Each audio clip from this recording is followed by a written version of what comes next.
Ahoy hoy YouTube modeling community, it's a Lazy Eyed Modeler here in the Woody Workshop. It's January 2nd, 2019.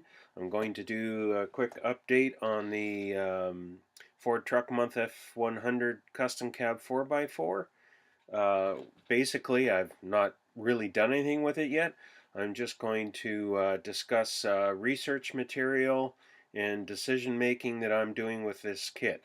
So we're going to use some pictures and some live me pointing at stuff. I'm not exactly sure how this is going to come together in total, but that's how we're going to do it. And let's start here.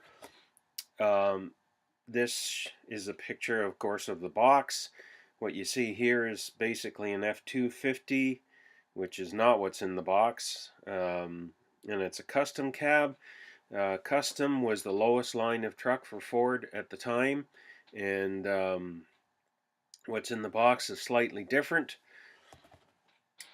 And we'll just show the pictures in here of the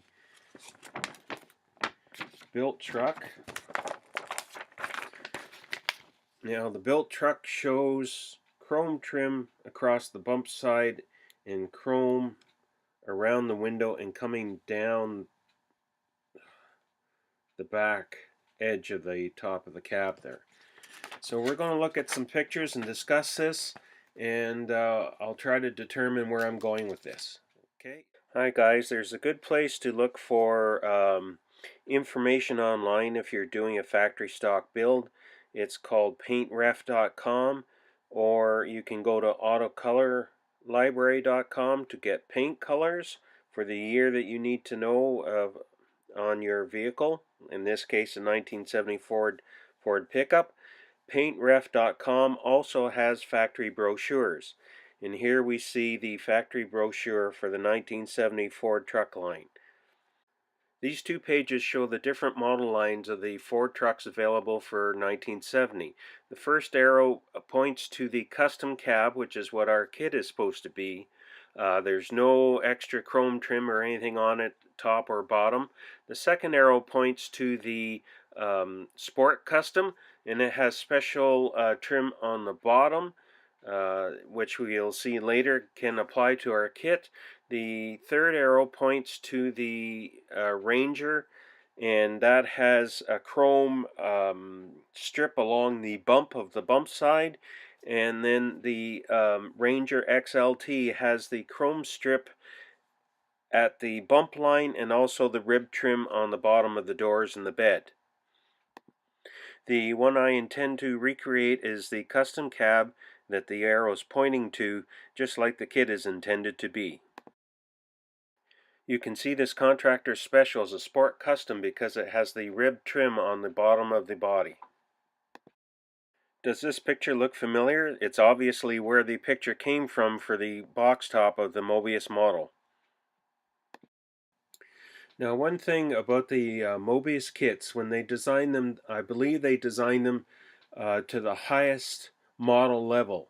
So they design them to be a Ranger XLT. So they have, you can see where I've blackened on the bottom of this here. Along the bottom here, you can see I've blackened the rib area that would come with the Sport Custom or the Ranger XLT. Now, if you want a custom cab like the kit is supposed to be, you have to get rid of that ribbed area. So I'll have to start doing some sanding, get rid of those ribs and flatten it out. And if you look at the truck and the instructions, that's obviously been done to that. Also, I didn't blacken it out because I don't want to get marker on it, but the bump side has an extra hump in it that's designed to be part of the chrome trim if you do a Ranger or Ranger XLT.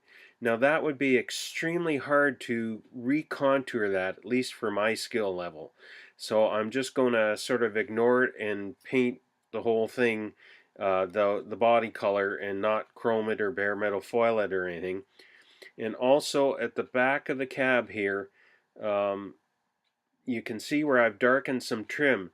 That trim is not appropriate to the custom cab. So I intend to get rid of that and bring this down to custom cab level as best I can. So that's the research I've done on the Ford truck, 1970 F100. I've picked my color already. I had it for another project, and I think I'll use it for this because it is an MCW paint that is appropriate for 1970. And I'm not quite sure. I didn't post the pictures of the interior because I didn't want to post the whole uh, brochure. I'll put links down below when in post-production for paintref.com and for Autocolor Library if you care to check them out if you're building a vehicle to its factory stock, not box stock, but factory stock as it would have left the factory. If you were going to build it in a factory stock color, you can go to these sites and check those out.